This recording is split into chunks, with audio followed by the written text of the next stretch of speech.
Hello students, class 11 chemistry में unit 12 organic chemistry में आज हम लोग बहुत इंपॉर्टेंट टॉपिक पढ़ने वाले हैं जो है इलेक्ट्रोमेरिक प्रभाव, इलेक्ट्रोमेरिक इफेक्ट या ई प्रभाव। ठीक है, बहुत इंपॉर्टेंट है। इसमें से एग्जाम में क्वेश्चन पूछे जाते हैं कि इलेक्ट्रोमेरिक प्रभाव किसे कहते हैं, इलेक्ट्रोमेरिक प्रभाव के प्रकारों का वर्णन कीजिए। तो इससे पहले की वीडियो में हमने प्रेरणिक प्रभाव किसे कहते हैं देखा था। तो प्रेरणिक प्रभाव और इलेक्ट्रोमेरिक प्रभाव एक दूसरे के अपोजिट है।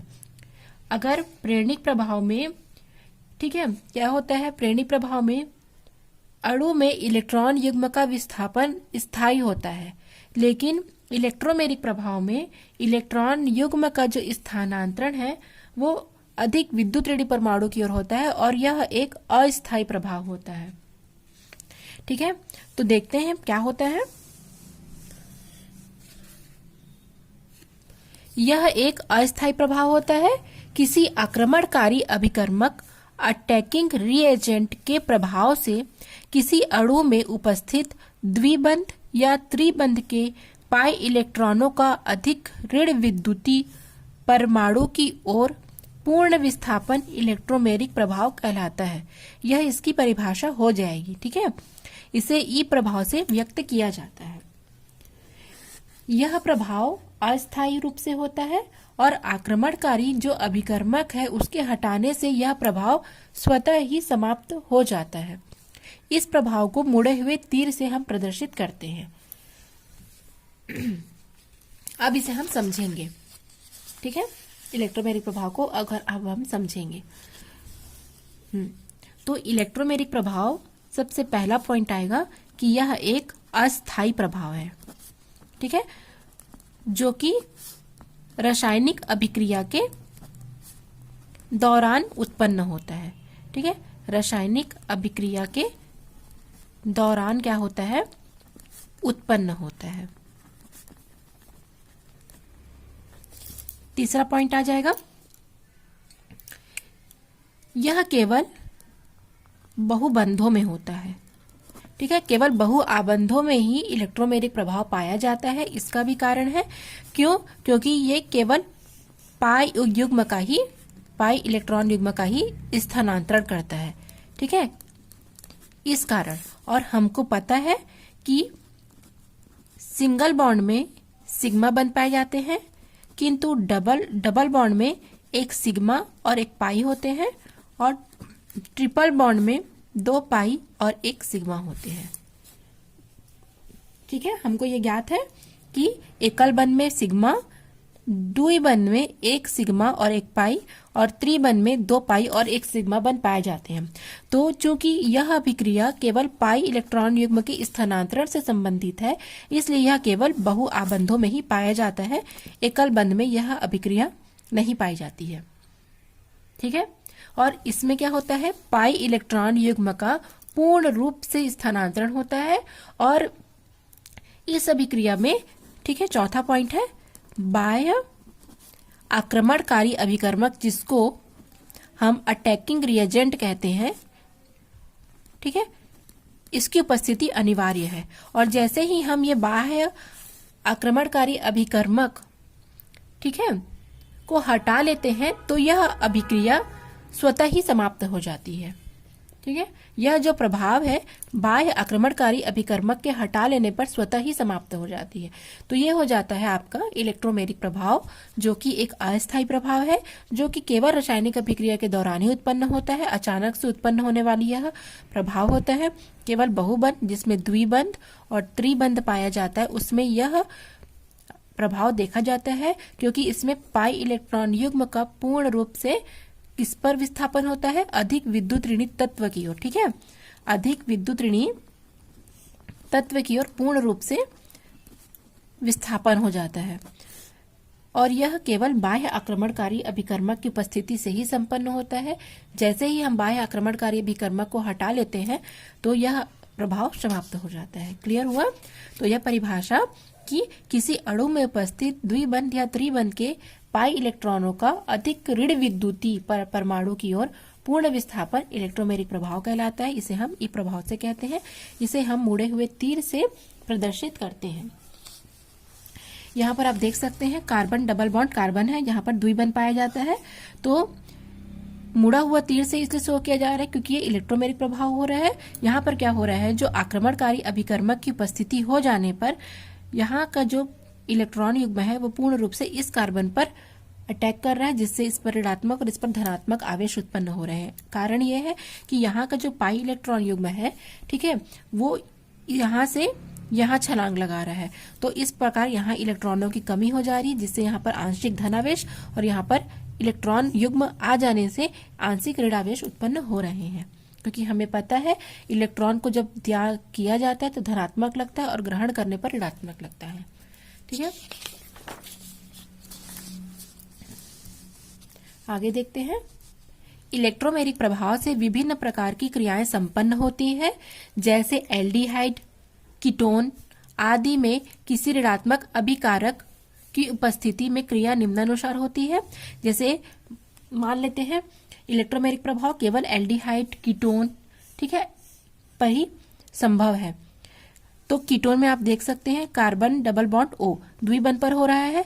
चूंकि हमको पता है कार्बन से अधिक विद्युत ऋण यहाँ पर ऑक्सीजन है, ऑक्सीजन की विद्युत ऋणता अधिक होती है।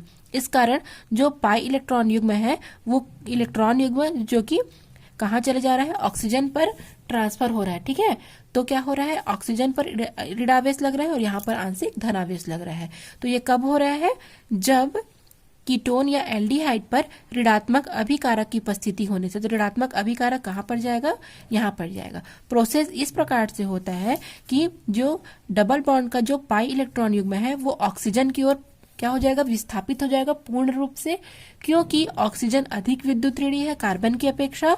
तो यहाँ पर आंशिक ऋणात्मक और यहाँ पर आंशिक धनात्मक आवेश उत्पन्न हो रहा है। क्यों, क्योंकि कार्बन से एक इलेक्ट्रॉन, ठीक है, युग्म ऑक्सीजन की ओर जा रहा है, तो कार्बन में इलेक्ट्रॉन की कमी हो जा रही है, इसलिए इसमें धनात्मक आवेश आ रहा है और यह इलेक्ट्रॉन ग्रहण करके ऋणात्मक आवेश को शो करता है। तो अगर इसका हम ऋणात्मक अभिकारक की उपस्थिति में क्रिया कराते हैं तो यह ऋणात्मक आवेश, क्योंकि यहाँ पर इसको आवश्यकता है, क्योंकि ये एक धनावेश दे चुका है, एक इलेक्ट्रॉनिक में देकर के धनावेश में परिवर्तित हो गया, तो ये यहाँ पर जाकर ऐड हो जाएगा, जिससे ये इसको भी इलेक्ट्रॉन मिल जाएंगे। तो इसलिए यहाँ पर इस प्रकार से इसको शो किया गया है। ठीक है, अब हम इलेक्ट्रोमेरिक प्रभाव के प्रकार पढ़ेंगे। पहला आता है धनात्मक इलेक्ट्रोमेरिक प्रभाव, जिसको हम +E प्रभाव भी कहते हैं। तो ये हो जाएगी कि यदि बहुआबंध का पाई इलेक्ट्रॉन युग्म उस परमाणु पर स्थानांतरित होता है जिससे आक्रमणकारी अभिकर्मक जुड़ता है, तो इसे हम +E प्रभाव कहते हैं। ये आपकी परिभाषा हो जाएगी। अब इसे हम एग्जाम्पल से समझते हैं। ठीक है, यहाँ पर आप देख सकते हैं प्रोपीन। प्रोपीन में क्या हो रहा है, यहाँ पर द्विबंध है, जहां द्विबंध होंगे, जहां पाई इलेक्ट्रॉन युग्म होगा, वहां पर यहाँ पर इलेक्ट्रोमेरिक प्रभाव पाया जाएगा। ठीक है, तो आप यहाँ देख सकते हैं कार्बन और किस कार्बन जो बंध है उसमें यह कार्बन मैथिल से जुड़ा है और मैथिल ग्रुप पर +I प्रभाव होता है। ठीक है, धनात्मक प्रेरणिक प्रभाव होता है। इससे पहले के वीडियो में हमने देखा था कि मैथिल समूह में +I प्रभाव होता है। तो +I प्रभाव क्या करता है, इलेक्ट्रॉनों का प्रतिकर्षण करता है। तो यहाँ पर ये इलेक्ट्रॉनों को प्रतिकर्षित करेगा, अपने से दूर हटाएगा। ठीक है, तो ये जो पाई इलेक्ट्रॉन युग्म है, यहाँ पर जो पाई इलेक्ट्रॉन का जोड़ा है वो क्या चले जाएगा, इस कार्बन पर अटैक करेगा। ठीक है, तो इस पर क्या हो जाएगा, ऋणावेश, और इस पर धनात्मक आवेश हो जाएगा। तो ये जो हाइड्रोजन जो प्लस है, ठीक है, H+ जो आयन है, ये इस कार्बन पर अटैक करेगा। ठीक है, क्यों, क्योंकि इस प्रकार के बहुआबंध में जो पाई इलेक्ट्रॉन युग्म होता है वो वहां पर जाएगा, उस पर स्थानांतरित होगा जहां पर आक्रमणकारी अभिकर्मक जुड़ता है। तो ये वाला जो पाई इलेक्ट्रॉन युग्म है वो इस कार्बन पर अटैक हो रहा है और इस कार्बन पर यह आक्रमणकारी अभिकर्मक जुड़ रहा है, तो इसे हम +I प्रभाव कहेंगे। ठीक है, तो इस प्रकार से बनेगा यहाँ पर। ठीक है, यहाँ पर धनायन, ये आक्रमणकारी की वजह से यहाँ पर धनात्मक आवेश उत्पन्न हो जाएगा। इस उदाहरण में मेथिल समूह +I अब धनात्मक प्रेरणिक प्रभाव वाला है, अतः पाई इलेक्ट्रॉन युग्म का स्थानांतरण केवल दाईं ओर ही हो सकता है। इसको एक और एग्जांपल से हम समझेंगे।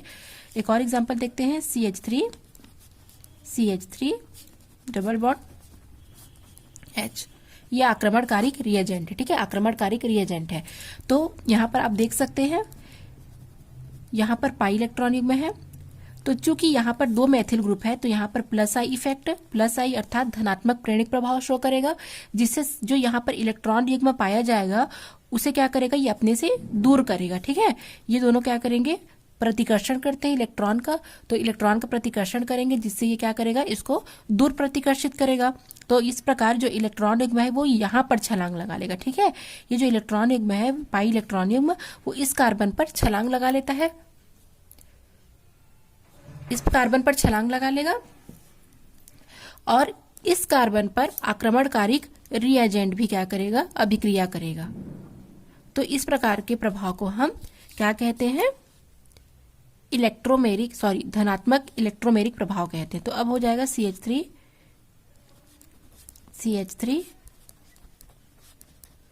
ऐसे हो जाएगा, ये आक्रमणकारी भी यहां पर चला गया तो यहां पर धनात्मक आवेश शो करेगा। ठीक है, तो इसे हम कहेंगे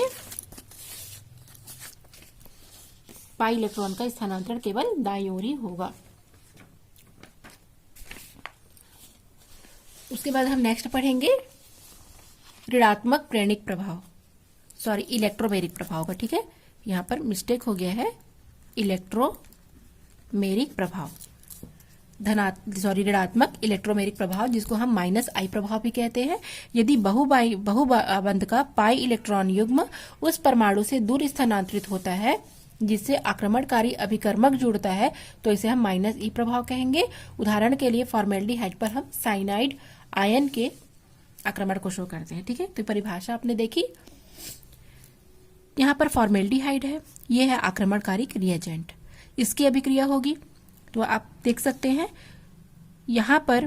ठीक है, इसको हम यहाँ पर एग्जाम्पल से समझते हैं। ठीक है, यहाँ पर हम इसको एग्जाम्पल से समझते हैं, HCH डबल बॉन्ड OCN। ठीक है, यहाँ पर साइनाइड क्या है, आक्रमणकारी अभिकर्मक है, तो क्या होगा, यहाँ पर जो पाई इलेक्ट्रॉन युग्म होगा वो ऑक्सीजन पर क्या होगा, स्थानांतरित होगा। इसका भी कारण है क्योंकि ऑक्सीजन की जो विद्युत ऋणात्मकता है वो कार्बन से क्या है, बहुत अधिक है, इसलिए ये क्या करेगा, पाई इलेक्ट्रॉन युग्म ऑक्सीजन पर क्या होगी, स्थानांतरित हो जाएगी। तो ये जो साइनाइड जो आक्रमणकारी अभिकर्मक है ये कहाँ अटैक करेगा, कार्बन पर अटैक करेगा। ठीक है, तो परिभाषा के अनुसार यह उस आबंध में पाया जाता है, बहु आबंध में, जिसमें पाई इलेक्ट्रॉन युग्म उस परमाणु से दूर स्थानांतरित होता है जिससे आक्रमणकारी अभिकर्मक जुड़ता है। अब इसका भी कारण क्या है, क्योंकि इस पर विद्युत ऋणता अधिक है तो पाई इलेक्ट्रॉन युग्म इसमें स्थानांतरित हो जाएगा, तो इस पर स्थानांतरित हो जाएगा तो इस पे इलेक्ट्रॉन युग्म की कमी हो जाएगी और इस पर आंशिक धनावेश उत्पन्न हो जाएगा। चूंकि इसे इलेक्ट्रॉन की आवश्यकता है क्योंकि इसमें इलेक्ट्रॉन की कमी होने से धनात्मक आवेश हो गया, धन आवेश हो गया, तो यहाँ पर क्या करेगा, ये जो साइनाइड है वो इससे अभिक्रिया करके इसे इलेक्ट्रॉन उपलब्ध कराता है। तो इसीलिए यहाँ पर इस प्रकार से अभिक्रिया हो जाएगी और ये चूंकि यहाँ पर ये हो रहा है, इलेक्ट्रॉन में जा रहा है, इसलिए यहाँ पर ऋणात्मक आवेश हो जाएगा क्योंकि इलेक्ट्रॉन ये ग्रहण करके ऋणायन में चेंज हो जा रहा है। तो इस प्रकार से यहाँ पर अभिक्रिया होगी। अब हम देखेंगे इलेक्ट्रोमेरिक प्रभाव के अनुप्रयोग। पहला है एल्किन तथा एल्काइनों पर इलेक्ट्रॉन स्नेही योगात्मक अभिक्रिया की व्याख्या।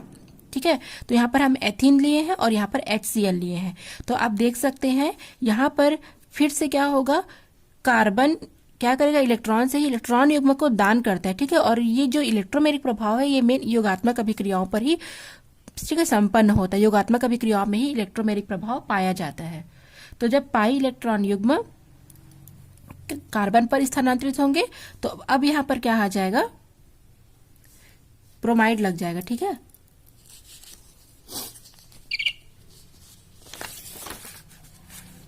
उसके अतिरिक्त यहाँ पर एक और है कार्बोनिल समूह पर नाभिक स्नेही योगात्मक अभिक्रिया। तो यहाँ पर ऑक्सीजन पर जाएगा अधिक विद्युत ऋणता पर, विद्युत ऋण परमाणु पर कहा जाएगा पाई इलेक्ट्रॉन जाएगा। नाभिक स्नेही अभिकर्मक उसे कहेंगे जो पूरा एक इलेक्ट्रॉन युग्म का दान करता है। ठीक है, या बंधुता बनाता है उससे। तो यहाँ पर प्लस और माइनस हो जाएगा, जैसे यहाँ पर कीटोन है तो HCN है तो यहाँ पर OH हो जाएगा और ये साइनाइड हो जाएगा। अब प्रेरणिक प्रभाव इलेक्ट्रोमेरिक प्रभाव में अंतर। प्रेरणिक प्रभाव एक स्थायी प्रभाव है, जबकि यह एक अस्थायी है। इसमें अणु में इलेक्ट्रॉन युग्मों का विस्थापन स्थायी रूप से होता है, जबकि यहाँ पर अधिक विद्युत परमाणु की ओर होता है। बाह्य आक्रामक अभिकर्मक की आवश्यकता इसमें नहीं पड़ती है और ये इसमें अनिवार्य होती है।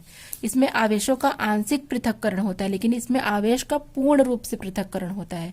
किसी प्रकार का आयन नहीं बनाता है, इसमें आयन बनते हैं। बहुबंध की उपस्थिति आवश्यक नहीं है, लेकिन इसमें अत्यंत आवश्यक है।